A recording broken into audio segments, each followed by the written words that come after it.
Yes, the man you destroyed is my brother, Frank Yeager, my only family, Naomi said quietly. That's impossible. Gray Fox is your brother? Snake could not hide his perturbation. We managed to survive hell together, all because he protected me. He was everything to me. He was the only witness to my existence, and the only one who made me feel like a real human being. Another 124 pages to go. Gray Fox brought you to the States? No, we met him in Mansubeke. Mansa and Big Q. Him. Something seemed to click within Snake. You mean Big Boss? Yes, he led us here, finally made us free. But Frank went with Big Boss back to the wars, and when he came home to me, he was... Naomi broke off. The silence spoke of smoldering anger, of irreparable loss. I promised myself that I would get you. You broke my brother. You as good as killed him. That's why I joined Foxhound, because I knew that I would run into you sooner or later.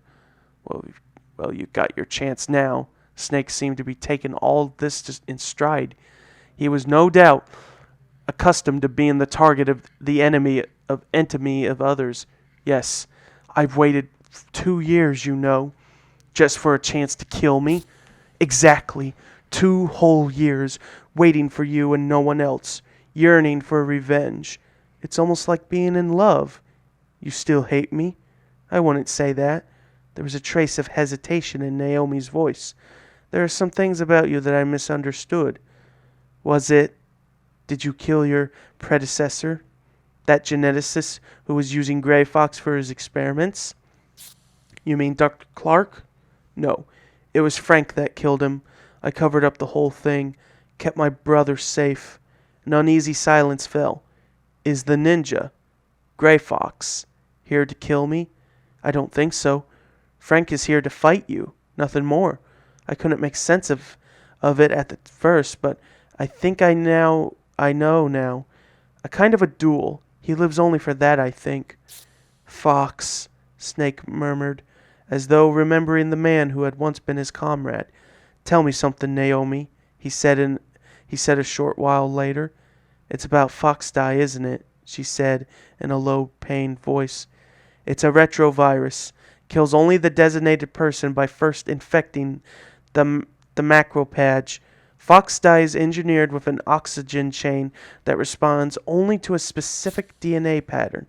The oxygen is what recognizes the target DNA sequence. Once the recognition oxygen responds, Foxdie repurposes the macrophage's cellular structure to create the TNF-alpha. Naomi had regained her old calm as she fielded Snake's question. What does that mean? It's a type of cytosine, a peptide that triggers cell death. The TNF-alpha travels through the bloodstream to the heart, where it binds to the receptors of cardiac cells, and that causes a heart attack. The affected cells undergo rapid apoptosis, and the owner of that heart dies. Apoptosis. I remember that. Programmed cell death for damaged cells.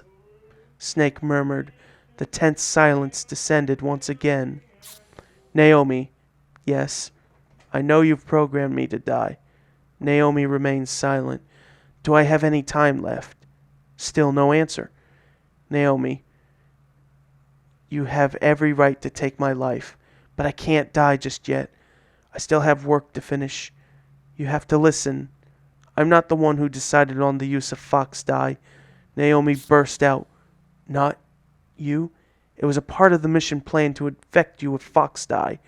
I wanted to tell you that. Naomi broke off, then suddenly made up her mind to continue. I'm not being honest with myself.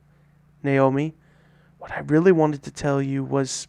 Snake, Naomi was struggling for words when suddenly a male voice sparked behind her. Freeze! Step away! No! Naomi cried out sharply. She must have been spotted by one of Richard's toughs. I could hear the sound of a scuffle over the radio. Snake! With that last gasp, Naomi faded out of earshot. Naomi! Snake called out, but it was Campbell that answered him. Snake, I can't permit you to communicate with Naomi. What are you talking about? She's officially out of the mission. What did you do with her? How was infecting me part of the plan? Colonel, let me talk to her. I can't do that, Snake. She's been confined. Colonel, you sold me out, didn't you? I could hear the rage in Snake's voice. Don't waste your energy thinking about things you can't change, Campbell said, his voice carefully guarded against any emotion. Stopping the Metal Gear is your first priority. Don't forget that.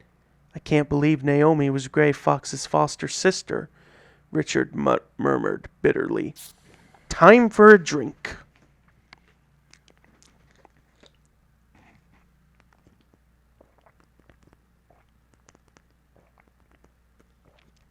Are you happy? You know who she is now, after all. I wouldn't say that. Richard's expression was complex. She said she wasn't the one who deployed Foxdie. I decided to risk putting out a feeler. Richard said nothing, and that told me everything I needed to know.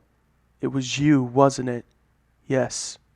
I was taken aback by his ready admission. Foxdie was one of my projects. And Naomi was a top-notch professional.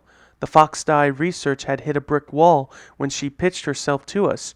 She'd somehow heard that we were looking for a genetic engineering expert. As soon as she joined the team, the project took off in a major way. Richard paused, then plunged ahead. I assigned her to lead the development effort. When the virus was finally engineered, it was she that named it Foxdie. What I thought was dedication to the work was actually thirst for vengeance. She didn't let that slip. Not once, he murmured ruefully. I knew what his relationship had been with Naomi when I studied his face. You were seeing her. She was using me, he corrected, and gave a hollow laugh. At that point, one of his men came tearing over. After an urgent whisper, Richard's face grew grim. What happened? Master Miller wasn't Master Miller. Richard was visibly shaken. What? The man I sent to investigate Miller just reported in. He found Miller murdered in his home up in Alaska. Who was it that we were talking to then? But there was no one who could provide an answer to that question. Around the same time on Shadow Moses, Snake had finally made it past the enemy's defenses and successfully re-entered the launch code. But something was amiss. As the code was accepted, an alarm was triggered. Launch code entered, an electronic voice intoned. All systems ready. Stand by for missile launch. Snake stared around him, aghast. No, I just override the launch authorization, he cried. His questions were answered by an unexpected source when a radio call came in. Thank you, Snake. It was Miller, or rather, an imposter who had taken the murdered man's identity. The launch preparations are now complete. Nothing can stop Metal Gear now. Master, what's going on? We're very grateful to you. Not only did you bring the key, you just entered the launch code for us as well. What? We never did get his part of the code from the DARPA chief. Even Mantis's abilities couldn't break through. And Ocelot managed to kill Anderson off before we could try anything else. As Snake listened in horror, Miller continued. Oh, why'd I say it like that? Miller continued. You see, we couldn't launch the missile, not even a warning shot. We were dead in the water, with nothing to back up our demands. Master, what are you saying? With the launch code out of our reach, we had to fall back on another plan. We decided to have you work for us, Snake. What? Having Decoy Octopus impersonate the DARPA chief was a part of it. We were trying to extract information from you, but Foxdie got to him first, Miller said savagely. Are you saying this whole thing was fixed? Snake asked through clenched teeth.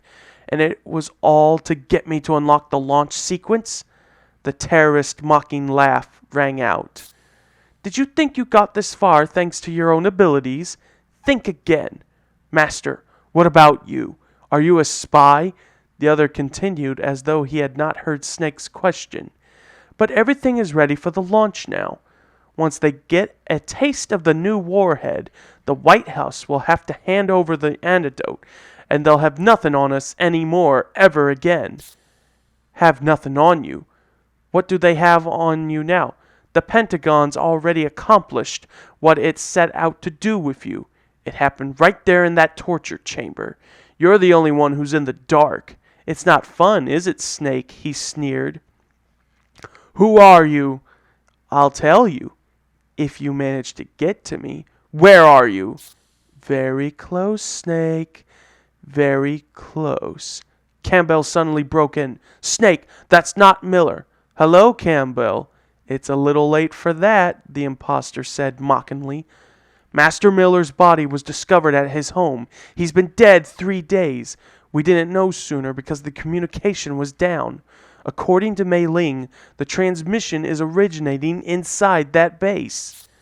Then who are you? You've been talking to me all along, the man responded. Snake. His voice suddenly changed, and I knew who it was. So did Snake. Liquid! Snake broke off communications and started to run. Metal Gear had already been activated by the time Snake reached it. Liquid was about to climb into the pilot's seat when Snake called out to him. The barrel of his SOCOM pointed straight at Liquid. Liquid! Are you going to shoot your own brother? Liquid remained languid. Languid? Why did you impersonate Miller? To manipulate you, of course, Liquid said conversationally, as though the two were discussing the weather. It worked, too. You did exactly what we needed you to do. Snake's indignity was compounded by Liquid's next comment. I'm sure your masters at the Pentagon agree. Why do you keep mentioning them? You don't even question the orders that you're given anymore? Snake? Where's your pride?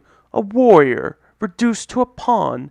Liquid sighed exaggeratedly. All this, stopping the nuke, rescuing the hostages. It's a charade. Charade? Snake was taken aback. All the Pentagon wanted was to effect a meeting between us, Liquid explained, obviously enjoying Snake's reaction. That's how the arms tech president and Decoy were gotten rid of. Can't be. Actually, it can be. The point was to selectively kill us off and retrieve our extremely expensive, genetically engineered corpses along with Metal Gear. You were sent in by the Pentagon merely as a Fox-Die vector. Snake was in shock. That's insane! And Naomi, was she working with the Pentagon all along? That's what they thought. But she, it seems, she wasn't quite as soft as they read to her to be. What do you mean? I have ears at the DOD. Naomi apparently managed to make some tweaks to the virus right before the mission. Her motive and objective are unknown. I heard Richard's impatient grunt beside me. Is that what you had Naomi arrested for? To discover why she did what she did? Snake challenged. Very good. It's disappointing that it was nothing more than a run-of-the-mill revenge scheme.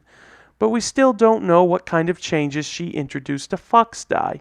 Liquid fell silent for a moment, then continued. But enough of that. I've already added Fox-Die antidote to my list of demands to Washington. There's an antidote? Snake asked in surprise. There should be. Hunter would be the only one to know, but even that may not be necessary. Why not? You've successfully infiltrated the facility. We've all been infected with the execution virus, according to their plan. Octopus and the Arms Tech president died of it for certain, but neither myself nor Ocelot, not to mention you, have shown any signs of infection. You're saying that there may be a flaw in the Fox-Die's targeting program? Who knows? But as long as you're healthy, I'm safe. We share the same genetic code, after all.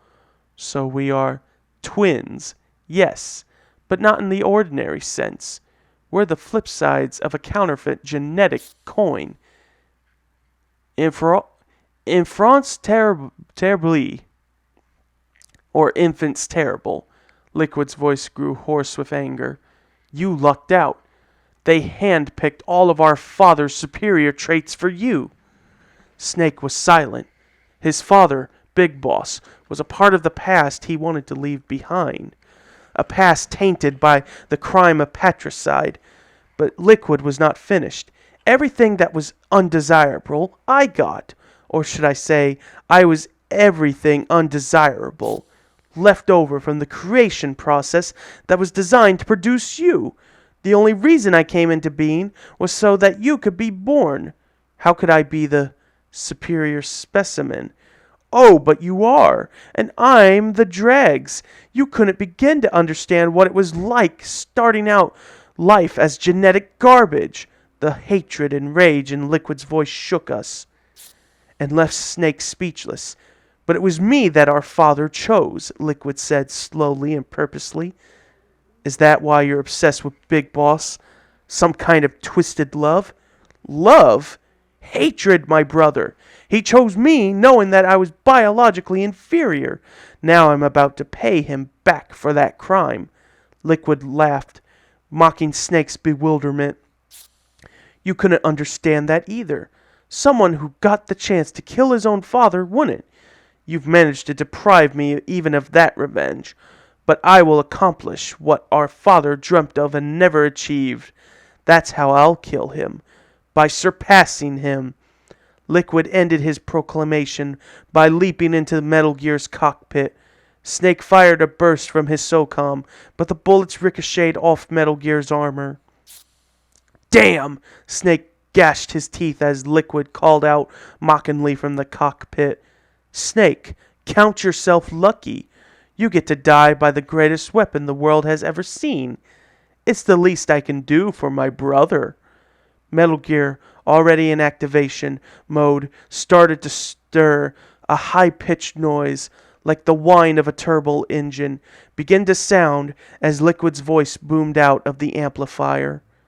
I'll give you an advance showing of what the rest of the world will learn soon, that the 21st century will belong to a devil they don't know. Metal Gear struck at Snake like a living thing. Its state-of-the-art composite armor was virtually impregnable to all but high-yield explosives like heat, high-explosive anti-tank. But Dr. Emmerich had advised Snake to take out the radome and knock the sensors offline in a bid for survival. Snake struck again and again, but he was fighting a difficult battle, given Metal Gear's immense firepower and agility. Finally, one of Metal Gear's huge feet lashed out towards Snake in a crushing blow. It's time to die, Snake, Liquid called out. The foot hit the floor with a deafening crash. Snake, however, had escaped. Someone had pulled him out of the foot's path at the last second. Get out of here now, the voice was a familiar one. Gray Fox, Snake cried out. The ninja, or rather Gray Fox, launched a fiery arc towards Metal Gear, destroying the radome. The tank froze in confusion for a second, and Snake and the ninja found cover during that brief lull. Why, Fox? Why are you helping me? I'm a captive, Snake. Death is my prison. You're the only one who can release me, Gray Fox replied, his voice clear and sane. Fox, don't involve yourself in this business anymore. Think about Naomi. She's destroying herself trying to avenge you. Yes, Naomi. You're the only one who could stop her, Snake urged. But Gray Fox's reply was discouraging. No, I can't. Why not? I'm the one that killed her parents. Gray Fox's dark words stunned Snake. I was just a child myself, and I couldn't stand to kill her too. I took her with me because it was the only way I could think of to assuage the guilt. I raised her to satisfy my half-baked conscience, but she gave me the love and respect I didn't deserve, called me her brother, Fox. We may have looked like a happy little family, but I was terrified every time she looked me in the eye, that she would see the truth. Tell her for me, will you? Tell her that I am not the one who took her family from her. Not you. Many former child soldiers are permanently traumatized by their horrific war experiences. It was possible that Gray Fox's compulsions, whenever it be taken in his victim's orphan child, or returning again and again to the battlefields with Big Boss, had its roots in his childhood scars. "There you are!" Liquid cried through Metal Gear's speakers. A concentrated volley of Vulcan cannon fire followed, the rounds closing in on Snake and the ninja. "It's almost time to finish this," Fox cried. "I'll slow him down." "Fox!" Before Snake could stop him, Gray Fox leapt into the open and went for Metal Gear. We could hear the roar of Metal Gear's Vulcan cannon. Gray Fox's reinforced skeleton gave him a faster reflex, and he dodged the volley, but the next second his body had been plucked up by Metal Gear's massive jaw. "Fox!" Snake's shout reverberated throughout the hangar. Metal Gear's engine revved louder, and Fox's reinforced skeleton creaked audibly. "How long will his bones hold out, Snake? Are you going to abandon him?" Liquid taunted, but Fox was far from dead. "A cornered fox is one of the most dangerous animals." It's actually, a cornered fox is more dangerous than a cornered jackal. Lasered fire burst from Fox's right arm, and Metal Gear's radome exploded.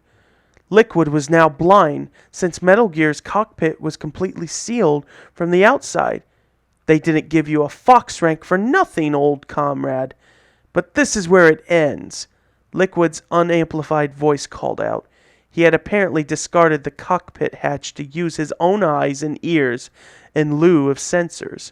The next thing we heard was an explosion. Crash. Was Gray Fox now under Metal Gear's foot? My fear was confirmed by the ominous and unmistakable sound of Fox's reinforced exoskeleton creaking under pressure. At the same time, we heard Fox's gasping voice.